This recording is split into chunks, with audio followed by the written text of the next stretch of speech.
Hi, I'm Haiti. Hi, I'm Lauren. Hi, I'm Eileen.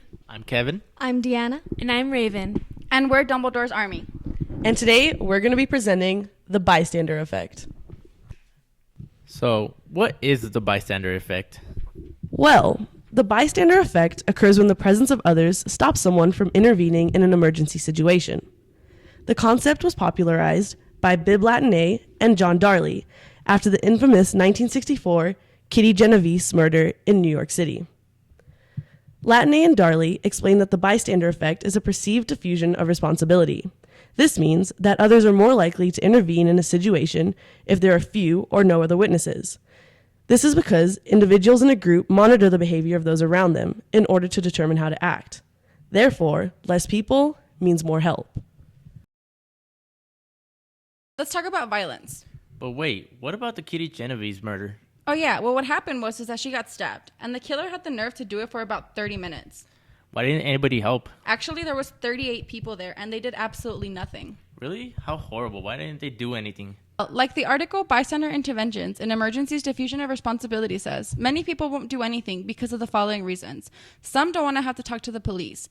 Then you have those who can't decide to help because they think that the other people around will. And finally, some people are actually afraid of being at risk should they decide to do anything. I still can't believe that a woman was murdered in front of 38 witnesses and no one stepped in to help. Would the bystander effect be different if it were in a nonviolent situation? That's a good question.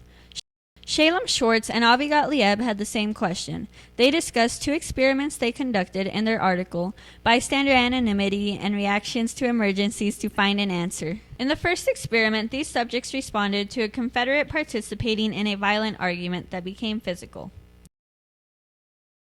In the second experiment, the same Confederate was perceived as experiencing a seizure. So, who got more help? Well, the bystanders responded significantly faster to the assault than to the seizure, but it was not due to the differences in the perceived seriousness of the victim's need. Instead, it is believed that it was more clear that the victim of the assault was in need sooner than the person experiencing a seizure. So, what you're telling me is that the diffusion of responsibility plays a large role in determining who will help and when? Exactly. Even though both Confederates received help, only 25% of the subjects in the presence of others indicated that they felt responsibility to act, versus the 75% of lone standers who felt responsibility. The diffusion of responsibility is still in effect regardless of the level of violence. Bullying can happen at any time in any place. According to NoBullying.com and GreatSchools.org, bullies in schools find it easier to harass other kids when bystanders do nothing to intervene. Because they aren't stopped by their peers, bullies are encouraged to continue harassing. A study done in 2013 showed 91,000 high school kids in New Zealand reported less bullying when kids themselves intervened instead of adults. There was no decrease when only adults are asked to intervene. These results were published in the Journal of School Violence. A study performed from 2012 looked at 12 bullying prevention programs which focused on the bystanders' behavior instead of just on the bullies themselves. So, what kind of responsibilities do the bystanders actually have? That is a good question. The responsibility for bystanders changes depending on the situation at hand. For example, Tobias Greatmeyer and Dirk Oliver McGee have a research report describing this topic exactly. So, what does this research report discuss exactly? The research report, entitled When Bystanders Increase Rather Than Decrease Intentions to Help. In this report, the authors discuss that a bystander's willingness to help increases when the situation calls for the need of multiple people. Bystanders tend to believe that if one person is near the general area where a person is in need of any help of any sort, that they do not need to step in to help. They have this idea because they believe that the other bystanders are going to lend a helping hand. Therefore, they are less likely to help. In the research report, Greatmeyer and McGee discussed how they sent out an email to participants of the research asking them to fill out a survey. They were either told if multiple participants were needed for the survey or if just one participant would be fine. Well, that's interesting. What did they find from this research?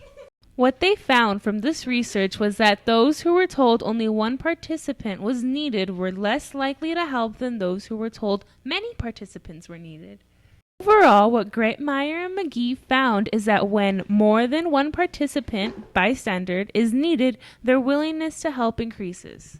So what do you guys think about the bystander effect? Well, I've actually experienced it firsthand.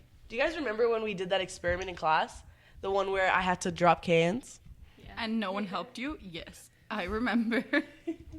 I actually remember when the group of 15 people walked by you that first time and you dropped the cans and every one of them looked down and then they walked away and you just turned and looked at us like, really? Are you serious? We didn't know whether we wanted to help you or not. We were like, this is I felt bad for this you. is so bad. That was pretty good. Really disappointed in like them and in yourself, and I felt really bad for you. And then you also saw whenever there was that one lady, she even offered to like. Yeah, that lady hold your was bag super for nice. you. And that's because there was less people. But that group, I can't even get over that group. I'm never gonna get over it. Like they just looked at you. The thing is that like maybe if they would have ignored you, no, like they straight up like opened around you to get away from you, and then like that's what happened. I don't know about you guys, but I mean, I had a decent experience. There were some people that like obviously suck, and they just look at you like you're some kind of stupid. But I mean, for the most part, I mean, most people helped me.